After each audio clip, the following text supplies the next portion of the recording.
Miss হবে না আপনার পছন্দের টিভি শো। দেখুন জি5 অ্যাপে একদম ফ্রি।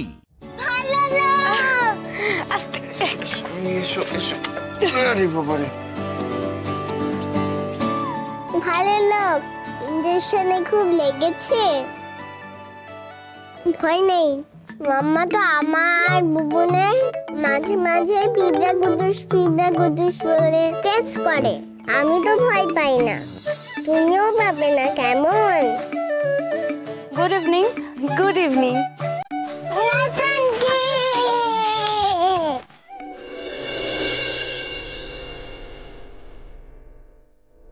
কেমন আছেন ঋকদেব বাবু? মেয়ে এসে গেছে একদম ফিট। মধুবনীকে যে কিভাবে সত্যিটা জানাবো, ওর এই হাসিটা আবার মিলিয়ে যাক, আমি চাই না।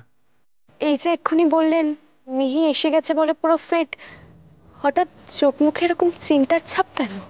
আসলে মধুবনী, আমি একটা কথা আপনাকে বলতে চাই। আমি কেন তখন পুলিশের সামনে বললাম ফ্যাক্টরিতে আগুনটা লাগানো হয়েছে, তাই তো? না না, আরে ফ্যাক্টরির কথা শুনে তো আমার আরেকটা কথা আপনাকে বলাই হয়নি। আপনি জানেন ফ্যাক্টরিতে 12 জন ওয়ার্কার আছে, ওইদিকে বিলিং হয় 30 জনের। ভাবুন একবার। এবার আপনি বুঝতে পারছেন তো আমি কেন বলেছিলাম আগুনটা লাগানো হয়েছে?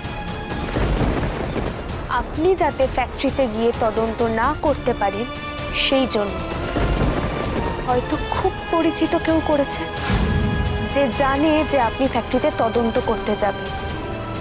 নাইসান্দি, তুমি কিন্তু ভালো লোককে ভালো করে রাখবে, নয়তো মাম্মা তোমায় পিটতে দেবে। এই মিহি, আমার নামে কি বললি রে? আচ্ছা ঋকদেব বাবু, আপনি এবার রেস্ট নিন, আমরা আসি, কেমন? মধুবনী, আমি একটা কথা আপনাকে অনেকদিন ধরে বলতে চাইছিলাম। হ্যাঁ বলুন। বলবো, জানেন তো মানে মিস্টার সেনগুপ্ত, আপনার ডিসচার্জ সামারি রেডি হয়ে গেছে, কাল সকালেই আপনাকে ছেড়ে দেওয়া হবে। সেনগুপ্ত তো কুশল বাবুর সারনেম। উনি আপনাকে মিস্টার সেনগুপ্ত কেন বললেন? আসলে আমি আসলে আমি আর রিক হচ্ছি ভাই ভাই।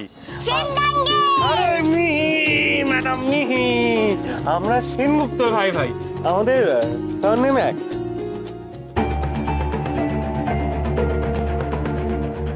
যে মানুষটা তোর প্রেমে হাবুডুবু খাচ্ছে তুই তার সারনেমটাও জানিস না? বড্ড ঘ্যাম বেড়েছে না রে তোর? জানিস তো রিক, আগের দিন তোর এই অবস্থা দেখে একজনের সে কি বাজে অবস্থা দেখতে হয়, সে কান্না কাটি হাও কি অবস্থা, তার উপরে আবার পিটি উষার মতো দৌড় অ্যাম্বুলেন্সের পেছনে, অ্যাম্বুলেন্সের দরজা বন্ধ হতে না হতে উনি গিয়ে উঠে বসে বললেন, তাই না মেয়ে ম্যাডাম? তাই নাকি? কে বলতো, আমি ঠিক বুঝতে পারছি না, আমিও তাকে দেখতে চাই। বল কে? বুঝে না, মানে দেখ বড় হয়েছিস। জি5 ডাউনলোড করুন আর সব এপিসোড দেখুন একদম ফ্রি।